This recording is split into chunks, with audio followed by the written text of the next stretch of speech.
اعوذ باللہ من الشیطان الرجیم بسم اللہ الرحمن الرحیم۔ ایک جہالت زدہ معاشرہ نوسر بازو کی جنت ہوتا ہے۔ نوسر بازو کی اندھے مقلدین کے لیے ایک چشم کشا حقیقت۔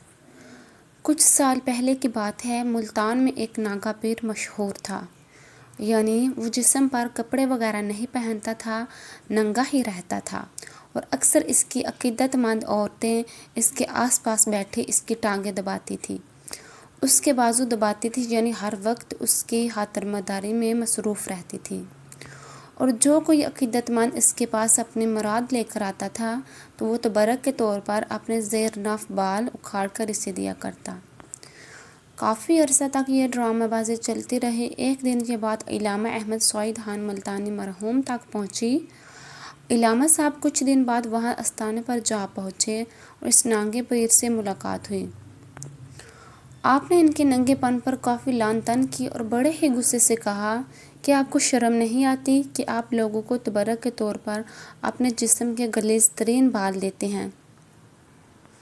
بابا جی آپ کی بات پر ہنسنے لگے اور ہنستے ہوئے کہنے لگے کہ احمد سید صاحب، آپ مجھے یہ بتائیں، یہ لوگ جو اس کے در کو چھوڑ کر میرے پاس آتے ہیں، جو ان کا سب سے بڑا مشکل کشا حاجت روا ہیں، یا اپنے اس پالن ہار کو، اس لاجپال کو چھوڑ کر جب میرے پاس آتے ہیں تو کیا یہ اس غلاظت کے حقدار نہیں؟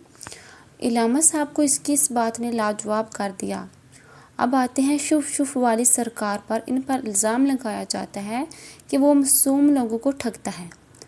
اب یہاں سوال یہ پیدا ہوتا ہے، جو لوگ اللہ کو چھوڑ کر ایسے بابوں کو اپنا حاجت روا، مشکل کشا، اپنا شافی سمجھتے ہیں، کیا یہ لوگ اس بات کے حقدار نہیں کہ انہیں ٹھگا جائے، انہیں لوٹا جائے، یا ان کی عقیدتوں اور جہالتوں کا جتنا ہو سکے ناجائز فائدہ اٹھایا جائے، ان بیوقوفوں کو مزید بیوقوف بنایا جائے؟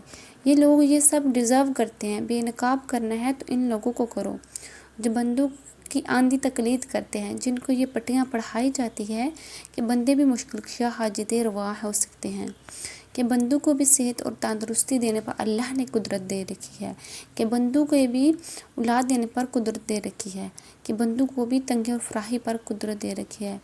ذرا نہیں پورا سوچئے۔